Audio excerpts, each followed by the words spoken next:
ತುಂಬ ಜನ ಕೇಳ್ತಾರೆ, ನೀವು ಮಾಡೋ ಮೋಮೋಸ್ ಹೇಗೆ ಕ್ರ್ಯಾಕ್ ಬಿಡಲ್ಲ, ನಾವು ಮಾಡಿದಾಗ ನೀರು ಬಿಟ್ಕೊಳ್ಳುತ್ತೆ, ಇಲ್ಲ ಅಂದರೆ ಬೆಂದಾದಮೇಲೆ ಒಂದು ಫ್ಲ್ಯಾಟ್ ಆಗಿಬಿಡುತ್ತೆ ಅಂತ ಹೇಳಿ. ನಾನು ಹೇಗೆ ಮಾಡ್ತೀನಿ ಅಂತ ತೋರಿಸ್ಕೊಡ್ತೀನಿ. ಜೊತೆಗೆ ಯಾವ ರೀತಿ ಮೋಮೋಸ್ನ ಫೋಲ್ಡ್ ಮಾಡ್ಕೋಬೋದು, ಆಮೇಲೆ ರುಚಿಯಾಗಿ ಮೋಮೋಸ್ ಚಟ್ನಿ ನಾವು ಮನೆಯಲ್ಲೇ ಹೇಗೆ ಮಾಡ್ಬೋದು ಅಂತ ಸಹ ಈ ವಿಡಿಯೋದಲ್ಲಿ ತೋರಿಸ್ಕೊಡ್ತೀನಿ. Welcome to my channel Tara on point. Momos chutney ಮಾಡೋಕ್ಕೆ ನೀರಿಗೆ 2ರಿಂದ 3 ಟೊಮೆಟೊ ಮತ್ತು 6ರಿಂದ 7 ಬ್ಯಾಡಗೆ ಮೆಣಸಿನ್ಕಾಯಿ ಹಾಕಿ ಬೇಯೋದಕ್ಕೆ ಇಟ್ಕೊಳ್ಳೋಣ. ನೀವು ಬೇಕಂತಂದರೆ ಒಂದೆರಡು ಗುಂಟೂರು ಮೆಣಸಿನ್ಕಾಯಿ ಸಹ ಹಾಕ್ಕೊಬೋದು, ತುಂಬ ಖಾರ ಬೇಕು ಅನ್ನೋರು. ಅದು ಬೇಯೋ ಅಷ್ಟೊತ್ತಿಗೆ ಒಳಗಿನ ಸ್ಟಫಿಂಗ್ ರೆಡಿ ಮಾಡ್ಕೊಳ್ಳೋಣ. ಬಾಣಲಿಗೆ 2 ಟೇಬಲ್ ಸ್ಪೂನ್ ಎಣ್ಣೆ ಹಾಕ್ಕೊಳ್ಳಿ. ಅದಕ್ಕೆ ಸಣ್ಣಗೆ ಹೆಚ್ಚಿದ 2 ಈರುಳ್ಳಿ ಹಾಕಿ ಸ್ವಲ್ಪ ಬಾಡಿಸ್ಕೊಳ್ಳಿ. ಅದು ನಮಗೆ ಈರುಳ್ಳಿ ನಿಮಗೆ ಬೇಕಂದರೆ ಹಾಕ್ಕೊಬೋದು, ಇಲ್ಲ ಕೆಲವರು ಈರುಳ್ಳಿನ ಸ್ಕಿಪ್ ಮಾಡ್ತಾರೆ. ನಾನು ಹಾಕ್ಕೊಂಡಿದ್ದೀನಿ. ಅದಕ್ಕೆ 1 ಟೀ ಸ್ಪೂನಷ್ಟು ಸಣ್ಣಗೆ ಹೆಚ್ಚಿದ ಹಸಿಮೆಣ್ಸಿನ್ಕಾಯಿ, ಇಲ್ಲಾಂದರೆ ಅರ್ಧ ಟೀ ಸ್ಪೂನಷ್ಟು ಕಾಳು ಮೆಣಸಿನ ಪುಡಿ ಯಾವುದಾದ್ರೂ ಒಂದನ್ನು ಹಾಕ್ಕೊಳ್ಳಿ. ಈರುಳ್ಳಿ ಸ್ವಲ್ಪ ಬೆಂದಮೇಲೆ ಒಂದು ದೊಡ್ಡ ಬೌಲ್ ತುಂಬ ಸಣ್ಣಗೆ ಹೆಚ್ಚಿದ ಕ್ಯಾರೆಟು, ಬೀನ್ಸು ಮತ್ತು ಎಲೆಕೋಸನ್ನು ಹಾಕ್ಕೊಳ್ಳಿ. ಸಪೋಸ್ ನಿಮಗೆ ಬೀನ್ಸ್ ಕ್ಯಾರೆಟ್ ಇಲ್ಲ ಅಂದರೆ ಬರೀ ಎಲೆಕೋಸು ಸಹ ಹಾಕ್ಕೊಂಡು ಮಾಡ್ಬೋದು. ಅದನ್ನು ಅರ್ಧ ಬೇಯೋವರೆಗೆ ಹುರಿದ್ರೆ ಸಾಕು. ಅಂದರೆ ತಿಂದರೆ ಅದರ ಹಸಿ ರುಚಿ ಹೋಗಿರಬೇಕು, ಅಷ್ಟು ಹುರಿದ್ರೆ ಸಾಕು. ಯಾವ ಕಾರಣಕ್ಕೂ ನೀರು ಹಾಕ್ಕೋಬೇಡಿ, ಯಾಕೆಂದರೆ ನಾವಿಲ್ಲಿ ನೀರಿನ ಅಂಶ ಕಡಿಮೆ ಮಾಡ್ಕೊಳ್ತಾ ಇದ್ದೀವಿ. ಹಾಗಾಗಿ ಇದಕ್ಕೆ 1.5 ಟೇಬಲ್ ಸ್ಪೂನಷ್ಟು ಸೋಯಾ ಸಾಸು ಮತ್ತು ಅರ್ಧ ಟೇಬಲ್ ಸ್ಪೂನಷ್ಟು ಗ್ರೀನ್ ಚಿಲ್ಲಿ ಸಾಸು ಹಾಕಿ 1 ನಿಮಿಷ ಹುರಿರಿ. ಬೇಕು ಅನ್ನೋರು ಜಿಂಜರ್ ಗಾರ್ಲಿಕ್ ಪೇಸ್ಟ್ 1 ಟೇಬಲ್ ಸ್ಪೂನಷ್ಟು ಆ್ಯಡ್ ಮಾಡ್ಕೊಬೋದು. ಇದು ನಿಮಗೆ ಒಂದು ಅಥೆಂಟಿಕ್ ಟೇಸ್ಟ್ ಕೊಡುತ್ತೆ. ಇದನ್ನು ಅಂದರೆ ಸೋಯಾ ಸಾಸು ಮತ್ತು ಚಿಲ್ಲಿ ಸಾಸ್ ಎಲ್ಲ ಹಾಕೋದ್ರಿಂದ. ನೋಡಿ, ಇವಾಗ ಉಪ್ಪು ಹಾಕ್ಬೇಕಾದ್ರೆ ಯಾವಾಗಲೂ ಟೇಸ್ಟ್ ನೋಡಿ ಉಪ್ಪು ಹಾಕಿ, ಯಾಕೆಂದರೆ ಇದರಲ್ಲಿ ಸೋಯಾ ಸಾಸಲ್ಲಿ ಆಲ್ರೆಡಿ ಉಪ್ಪಿರುತ್ತೆ. ಹಾಗಾಗಿ ನಾರ್ಮಲಾಗಿ ಹಾಕೋ ಹಾಗೆ ಉಪ್ಪು ಹಾಕೋಕ್ಕೆ ಹೋಗಬೇಡಿ, ತುಂಬ ಜಾಸ್ತಿ ಉಪ್ಪು ಹಾಕ್ಬಿಡುತ್ತೆ. ನೋಡಿ, ನಮ್ಮದು ಸ್ಟಫಿಂಗ್ ಈಗ ರೆಡಿ ಆಗಿದೆ ಮೋಮೋಸ್ಗೆ. ಈಗ ಅದ್ರ ಮೇಲೆ ಕವರ್ನ ರೆಡಿ ಮಾಡ್ಕೊಳ್ಳೋಣ. ಇದಕ್ಕೆ 3 ಕಪ್ ಮೈದಾ ಹಿಟ್ಟು ತೊಗೊಂಡಿದ್ದೀನಿ. ಇದು ಸುಮಾರು ಒಂದು 4ರಿಂದ 5 ಜನಕ್ಕಾಗುವಷ್ಟು ಮೋಮೋಸ್ ಆಗುತ್ತೆ. ಅದಕ್ಕೆ ಒಂದು ಅರ್ಧ ಟೀ ಸ್ಪೂನಷ್ಟು ಉಪ್ಪು ಹಾಕಿ. ನೋಡಿ, ಇಲ್ಲಿ ನೀವು ಹೇಗೆ ನಾದ್ತೀರ ಅನ್ನೋದು ತುಂಬಾ ಇಂಪಾರ್ಟೆಂಟು. ಹಾಗಾಗಿ ಕರೆಕ್ಟಾಗಿ ನೋಡ್ಕೊಳ್ಳಿ. ಇಲ್ಲಿ ನೀವು ಚಪಾತಿ ಹಿಟ್ಟು ಥರ ನೀರು ಹಾಕ್ಬಿಟ್ಟು ಸಾಫ್ಟಾಗಿ ಕಲಿಸ್ಕೋಬಾರ್ದು. ಸ್ಟಾರ್ಟಿಂಗಿಂದನೇ ಸ್ವಲ್ಪನೇ ನೀರು ಹಾಕ್ಕೊಂಡು ಗಟ್ಟಿ ಕಲಿಸ್ತಾ ಹೋಗಬೇಕು. ಅಂದರೆ ಇದನ್ನು ಟೈಟ್ ಡೋ ಅಂತಾರಲ್ಲ, ಆ ಥರ ಮಾಡ್ಕೋಬೇಕು. ಎಷ್ಟು ಸಾಧ್ಯ ಆಗುತ್ತೋ ಅಷ್ಟು ಗಟ್ಟಿ ಕಲಿಸ್ಕೊಳ್ಳಿ, ಯಾಕೆಂದರೆ ಇದು ಹೋಗ್ತಾ ಸಾಫ್ಟ್ ಆಗುತ್ತೆ ನಿಮಗೆ. ಅಂದರೆ ಅದು ನೆನೀತಾ ಸಾಫ್ಟ್ ಆಗ್ತಾ ಹೋಗುತ್ತೆ. ಹಾಗಾಗಿ ಸ್ಟಾರ್ಟಿಂಗಲ್ಲಿ ಎಷ್ಟಾಗುತ್ತೋ ಅಷ್ಟು ಗಟ್ಟಿ ಕಲಿಸ್ಕೊಳ್ಳಿ. ನನಗೆ ಇಲ್ಲಿ ತಟ್ಟೆಯಲ್ಲಿ ಕಲಿಸ್ಕೊಳ್ಳೋದಕ್ಕೆ ತುಂಬಾ ಕಷ್ಟ ಆಗ್ತಾಯಿತ್ತು. ಹಾಗಾಗಿ ಅದನ್ನು ನಾನು ಪ್ಲ್ಯಾಟ್ಫಾರ್ಮ್ ಮೇಲೆ ಹಾಕ್ಕೊಂಡು ಕಲಿಸ್ಕೊತಾ ಇದ್ದೀನಿ. ನಾದ್ತಾ ಇದ್ದೀನಿ. ಇದು ನೋಡಿ, ಚೆನ್ನಾಗಿ ನಾದ್ಕೋಬೇಕು. ಒಂದು ಸುಮಾರು ಅದನ್ನು 3ರಿಂದ 3.5 ನಿಮಿಷದಷ್ಟು ನಾದಿದ್ದೀನಿ ನಾನು. ಏಕೆಂದರೆ ಅದು ಚೆನ್ನಾಗಿ ನಾದದಷ್ಟು ಚೆನ್ನಾಗಾಗುತ್ತೆ. ನೋಡಿ, ಈ ಥರ ಆದಷ್ಟು ಅದು ಎಳ್ದು ನಾದಿ, ಆವಾಗ ಚೆನ್ನಾಗಾಗುತ್ತೆ ನಿಮಗೆ. ಅಂದರೆ ನೀವು ಆವಾಗ ಒತ್ತಬೇಕಾದ್ರೆ ಅದು ಒಂದೊಂದ್ಸಲ ಮೈದಾ ಹಿಟ್ಟಿನ ಮಾಡೋಂಥ ಚಪಾತಿ ಆಗಲಿ ಒಂದು ಕಡೆ ಬಂದುಬಿಡುತ್ತೆ ನೋಡಿ, ಆ ರೀತಿ ಬರಲ್ಲ.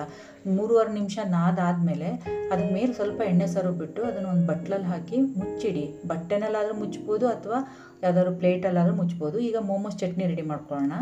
ಅದು ಬೆಂದಿರೋಂಥ ಟೊಮೆಟೊ ಸಿಪ್ಪೆ ಎಲ್ಲ ತೆಗೆದುಬಿಟ್ಟು ಮಿಕ್ಸಿ ಜಾರ್ಗೆ ಹಾಕ್ಕೊಳ್ಳಿ. ಅದನ್ನು ಮತ್ತು ಮೆಣಸಿನ್ಕಾಯಿ ಮತ್ತು ಒಂದು ಸ್ವಲ್ಪ ಕೊತ್ತಂಬರಿ ಸೊಪ್ಪು ಮತ್ತು ಉಪ್ಪು, ನೀರು ಹಾಕ್ದೇ ರುಬ್ಕೊಂಡ್ರೆ ನಿಮ್ಮ ಮೋಮೋಸ್ ಚಟ್ನಿ ರೆಡಿ. ತುಂಬ ಟೇಸ್ಟಿಯಾಗಿರುತ್ತೆ ಇದು ಮಾತ್ರ.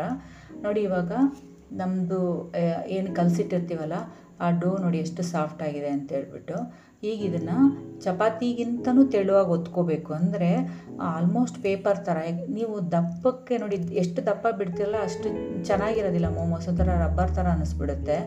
ಎಷ್ಟು ತೆಳುವಾಗುತ್ತೆ ಅಷ್ಟು ಪೇಪರ್ ಥರ. ಅಂದರೆ ನೀವು ಹಿಂಗೆ ಹಿಡಿದ್ರೆ ಸ್ವಲ್ಪ ಟ್ರಾನ್ಸ್ಪರೆಂಟ್ ಆಗಿದೆ ಅಂತ ಅನ್ನಿಸ್ಬೇಕು ಆ ಲೇಯರು. ನಾನು ತೋರಿಸ್ತೀನಿ ನೋಡಿ ಇಲ್ಲಿ. ಇದನ್ನು ಎಷ್ಟು ಸಾಧ್ಯ ಆಗುತ್ತೆ ಅಷ್ಟು ಅಗಲವಾಗಿ ಒತ್ಕೊತ ಹೋಗಿ. ಇಲ್ಲ ಅಂದರೆ ನೀವು ಚಪಾತಿ ಥರ ಪುಟ್ಟದಾದ್ರೂ ಒತ್ಬಿಟ್ಟು ಮಾಡ್ಬೋದು. ನಾನಿಲ್ಲಿ ಒಂದೇ ಸಲ 4-5 ಮಾಡ್ಕೊಬೋದಲ್ಲ ಅಂಥೇಳಿ ದೊಡ್ಡದಾಗಿ ಅದು ಒತ್ಕೊತಾ ಇದ್ದೀನಿ. ನಿಮಗೆ ಅದಕ್ಕೆ ಒಂದು ಕಟ್ಟರ್ ಇದ್ದರೆ ಕಟ್ಟರ್, ಇಲ್ಲ ಅಂದರೆ ನಾನಿಲ್ಲಿ ಯಾವುದೋ ಒಂದು ಟಿಫನ್ ಬಾಕ್ಸಿನ ಮುಚ್ಚಳ ಯೂಸ್ ಮಾಡಿದ್ದೀನಿ ಕಟ್ಟಿಂಗಿಗೆ. ಅದು ನೀಟಾಗಿ ಕಾಣುತ್ತೆ ಅಂತ ಅಷ್ಟೇ. ಇಲ್ಲಾಂದರೆ ನೀವು ಪುಟ್ಟದಾಗಿ ಚಪಾತಿನ ಒತ್ಕೊಳ್ಳೋ ಥರನೂ ಒತ್ಕೋಬೋದು. ನೋಡಿ, ಇಲ್ಲಿ ತೋರಿಸ್ತೀನಿ ನಾನು ಎಷ್ಟು ದಪ್ಪ ಒತ್ತಿದ್ದೀನಿ ಅಂತ. ಇದು ಸಹ ದಪ್ಪ ಆಯಿತು. ಇದನ್ನು ನಾನೇನು ಮಾಡಿದ್ದೀನಿ, ಮತ್ತೆ ಅಗಲ ಮಾಡ್ಕೊಂಡಿದ್ದೀನಿ. ಇನ್ನು ಮತ್ತೇನು ಅದನ್ನು ಉದ್ಬಿಟ್ಟು ಇನ್ನೂ ತೆಳು ಮಾಡ್ಕೊಂಡಿದ್ದೀನಿ.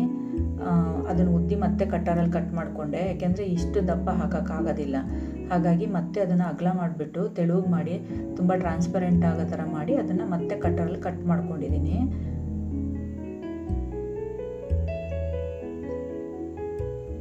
ನೋಡಿ ಈಗ ಇದಕ್ಕೆ ಅದೇ ನಾವು ಬೇಯಿಸ್ಕೊಂಡಿರ್ತೀವಲ್ಲ ಸ್ಟಫಿಂಗು ಅದನ್ನು ಹಾಕ್ಕೊಳ್ಳೋಣ. ಅದನ್ನು ಯಾವಾಗಲೂ ಅದಕ್ಕೆ ಎಷ್ಟು ಬೇಕಲ್ಲ ಅಷ್ಟು ಹಾಕಿ, ಯಾಕೆಂದರೆ ಅದ್ರ ಒಳಗಡೆ ಗ್ಯಾಪ್ ಬಿಡೋಕ್ಕೆ ಹೋಗಬೇಡಿ. ನೋಡಿ ಇಲ್ಲಿ ಒಂದು ಎಡ್ಜಿನ ಫಸ್ಟ್ ಹಿಂಗೆ ಪ್ರೆಸ್ ಮಾಡ್ಕೊಳ್ಳಿ. ಇದು ಪ್ರೆಸ್ ಮಾಡಾದ್ಮೇಲೆ ನಾವು ಸೀರೆಗೆ ನೆರಿಗೆ ಹಿಡಿತೀವಲ್ಲ ಆ ಥರ ಒಂದು ಸೈಡಿನ ಹಾಗೆ ಬಿಟ್ಕೊಳ್ಳಿ. ಬರೀ ರೈಟ್ ಸೈಡಿಂದ ಅಷ್ಟೇ ಸೀರೆ ನೆರಿಗೆ ಥರ ಅದನ್ನು ಅದು ನೆರಿಗೆ ಥರ ತೆಗೆದು ಅದನ್ನು ಪ್ರೆಸ್ ಮಾಡಿ ಜಾಯಿಂಟ್ ಮಾಡ್ತಾ ಹೋಗಿ. ನೋಡಿ ಆ ಜಾಯಿಂಟ್ ಸಹ ನಾವೆಷ್ಟು ತೆಳುಗೆ ಒತ್ಕೊಂಡಿರ್ತೀವಲ್ಲ ಆ ಹಾಳೆನ ಅಷ್ಟೇ ತೆಳುಗಾಗಬೇಕು. ಆ ಥರ ಅದನ್ನು ಸಹ ಪ್ರೆಸ್ ಮಾಡಿ ತೆಳುಗೆ ಮಾಡ್ಕೊತಾ ಇರಬೇಕು.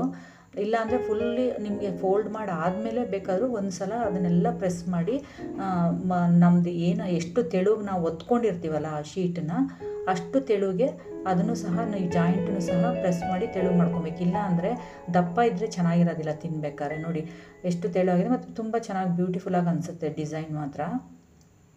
ಇಲ್ಲಾಂದರೆ ನೀವು ಗಣಪತಿ ಹಬ್ಬದಲ್ಲಿ ನಾವು ಮಾಡ್ತೀವಲ್ಲ ಮೋದಕ ಥರ ಶೇಪ್ ಆದರೂ ಮಾಡ್ಕೊಬೋದು. ಸೊ ಇದರಲ್ಲಿ ತುಂಬ ಡಿಸೈನ್ಸ್ ಮಾಡ್ತಾರೆ. ನಾನು ಯೂಸ್ ಮಾಡೋ ಡಿಸೈನ್ ಇದು. ಮಾಡಿರೋದನ್ನೆಲ್ಲ ಒಂದು ಪ್ಲೇಟಲ್ಲಿ ಹಾಕಿ ಮುಚ್ಚಿಡಿ, ಯಾವುದೇ ಕಾರಣಕ್ಕೂ ಓಪನ್ ಇಡಬೇಡಿ. ನಾನು ನೋಡಿ ಇಲ್ಲಿ ಇಡ್ಲಿ ಪಾತ್ರೆದು ಪ್ಲೇಟ್ಗಳು ತೊಗೊಂಡಿದ್ದೀನಿ ಬೇಯಿಸ್ಲಿಕ್ಕೆ ಅಂತ ಹೇಳ್ಬಿಟ್ಟು ಅದಕ್ಕೆ ಸ್ವಲ್ಪ ಎಣ್ಣೆ ಸರುಕೊತಾ ಇದ್ದೀನಿ. ಇಲ್ಲಾಂದ್ರೆ ಏನಾಗುತ್ತೆ ಅಂಟ್ಕೊಳ್ಳುತ್ತೆ.